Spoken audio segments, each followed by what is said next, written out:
Bonjour à tous et bienvenue. Je poursuis aujourd'hui la saga relative à la lecture d'ouvrages, avec des propos concernant le livre intitulé « Le principe de Peter », dont les co-auteurs sont Laurence J. Peter et Raymond Hull.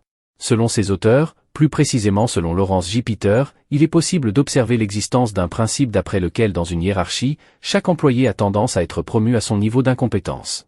En d'autres termes, les individus sont promus en fonction de leur performance dans leur poste actuel, et non pas en fonction de leurs compétences pour le poste qu'ils vont occuper.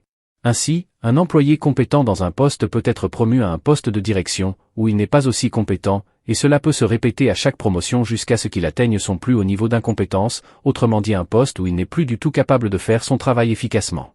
À ce stade, l'employé reste à ce niveau, car il n'est pas promu au-delà de son niveau d'incompétence. Ainsi défini, le principe de Peter met en lumière les limites des systèmes hiérarchiques et souligne les défis auxquels sont confrontées les organisations dans le domaine de la promotion et de la gestion des employés. Doté d'une bonne dose d'humour, ce livre est agréable à lire, même si quelques passages tirent un peu en longueur. J'ai apprécié le fait qu'il ne se limite pas au monde de l'entreprise ou au secteur public et aborde également, en fin d'ouvrage, celui de l'enseignement et de l'informatique. Il est toutefois possible de regretter la propension de l'ouvrage à contenir des termes non habituels puisqu'ils ont été inventés dans le cadre de l'étude de ce principe, ce qui les rend difficilement mémorisables et peu expressifs, d'où le bien fondé du glossaire présent dans ce livre. Le principe de Peter peut toutefois avoir un caractère trop restrictif concernant l'analyse des personnes qui restent figées au même poste dans le cas où il n'existe simplement pas d'autres postes accessibles, en raison de la taille de l'entreprise ou du service, ou bien car la hiérarchie préfère ne pas les promouvoir, pour profiter de leurs compétences au poste actuel, bien souvent sans augmentation.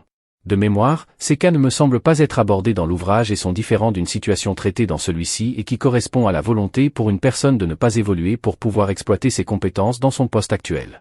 Ceci étant, il est exact que l'on croise souvent des personnes dont le niveau d'incompétence est particulièrement élevé, une véritable concentration de ceux-ci se trouvant au niveau des managers, ce qui obéit à une certaine logique puisque pour évoluer professionnellement, il faut généralement devenir manager. Or les compétences techniques pour une fonction particulière ne sont pas les mêmes pour exercer une fonction de manager. Un bon exercice d'une nouvelle fonction impose de disposer de nouvelles compétences, qui peuvent malheureusement être absentes sans espoir d'apparaître d'elles-mêmes à défaut de travail pour les acquérir. Ainsi certains managers se reposent sur leur statut, n'ayant visiblement pas conscience qu'ils doivent également avoir une stature appropriée pour exercer convenablement cette fonction.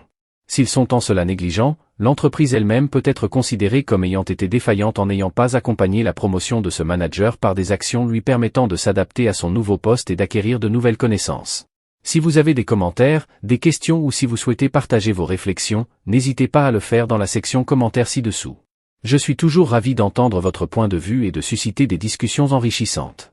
Si cette vidéo vous a convenu, n'oubliez pas d'exprimer votre bonne appréciation en cliquant sur j'aime, en vous abonnant à ma chaîne pour ne manquer aucune future vidéo, et à consulter mon site internet pour accéder à du contenu exclusif.